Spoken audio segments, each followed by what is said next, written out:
दोस्तों, एक्सटिंक्शन यानी कि किसी भी प्रजाति का पूरी तरीके से अंत हो जाना। धरती पर ऑलरेडी टिटानाबोआ, मजोंगासोरस और स्पाइनोसोरस ऐसे बहुत तरह के हैवी मॉन्स्टर्स ऑलरेडी यहाँ पर एग्जिस्ट कर चुके हैं, बट इनकी बातें आज या तो किताबों में होती है या फिर म्यूजियम में पड़े इनके फॉसिल्स की बस फोटो ली जाती है। इतने बड़े हैवी जानवरों का वजूद पूरी तरह से मिट चुका है, बट इसके जिम्मेदार हम नहीं है। It was a natural act. But दोस्तों, कुछ ऐसे जानवर हैं जो एक्सटिंक्शन के एकदम पीक पर बैठे हैं, जिनकी जनसंख्या बस शायद 1000 होगी या फिर इससे भी कम होगी, बट इनके एक्सटिंक्शन के जिम्मेदार कहीं ना कहीं हम इंसान ही हैं। अगर एक पेड़ कटता है तो उसके आसपास के जो छोटे मोटे जीव जंतु होते हैं उनका भी घर उजड़ जाता है। थंबनेल देख के तो आप समझ गए होंगे कि किसके बारे में आज मैं बात करूंगा। इससे मिलो, यह है टपान्यूली ओरांगुटन्स। ओरांगुटन्स एप्स की एक ऐसी प्रजाति होती है जो बिल्कुल चिंपैंजी की तरह होते हैं, बट बिहेवियर के हिसाब से ये थोड़े शैतान ज्यादा होते हैं। ओरांगुटन्स की स्पीसीज में भी 3 तरह के ओरांगुटन्स होते हैं, सुमेट्रैन, बोर्नियन और तीसरा है टपान्यूली। बट हम इस वीडियो में सिर्फ फोकस करेंगे टपान्यूली ओरांगुटन्स के बारे में, क्योंकि ये एक्सटिंक्ट होने वाले हैं। दोस्तों, इन जानवरों के ऊपर बहुत पहले से एक्सटिंक्शन की तलवार लटक रही थी, बट अब एक ऐसा वक्त आ चुका है कि ये जानवर अब कभी भी पूरी तरह से इस दुनिया को बाय बोल सकते हैं, यानी कि दुनिया से गायब हो सकते हैं। जस्ट इमेजिन अ सिनेरियो जहां पर हम इंसान एकदम खत्म हो चुके हों,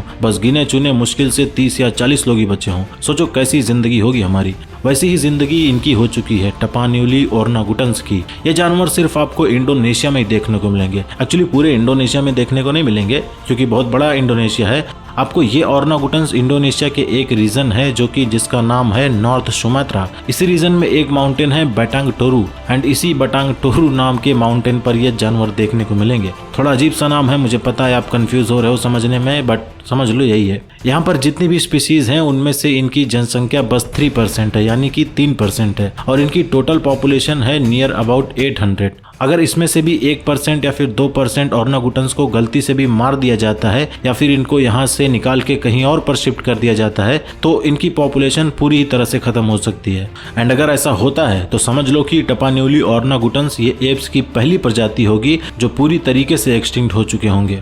एक स्टडी में ये कहा गया है कि इनको या तो हंटर्स लोग मार देते हैं या फिर किसी और जंगली जानवरों का ये शिकार बन जाते हैं। वैसे तो है ये बंदर की प्रजाति और ये चाहे तो इस जगह से उस जगह पर कूद कर जा सकते हैं, बट यहाँ से ये नहीं जा सकते क्योंकि थोड़ा पंगा है। एक्चुअली ये बहुत हाईलैंड पर फंस गए हैं, काफी ऊंचा है ये पर्वत। अब इतने बड़े जंगल को पार करके जाना और इतनी बड़ी नदी को पार करके जाना आसान बात नहीं है, हर कोई नहीं कर सकता, हर कोई बियर गिल्स नहीं बन सकता। And that's why they are stuck here from a very long time. इस माहौल में ये अभी तक पूरी तरीके से खुद को एडजस्ट नहीं कर सके हैं। एंड सबसे बड़ी सैड न्यूज तो ये है कि ये बेचारे जैसे तैसे यहाँ पर रह रहे थे, बट आने वाले कुछ दिनों में ही इसी रिवर के आसपास हाइड्रो इलेक्ट्रिक पावर प्लांट लग जाएगा। उसके बाद होगा ये कि जो बेचारे बचे कुचे भी ओरांगुटन्स थे वो भी एक दूसरे से मिल नहीं पाएंगे एंड मेटिंग नहीं कर पाएंगे, और अगर मेटिंग नहीं कर सकेंगे तो पॉपुलेशन बढ़ने का तो सवाल ही नहीं उठता। कुल मिलाकर ये जानवर न चाहते हुए भी बेचारे अब धरती को बाय बोलने वाले हैं।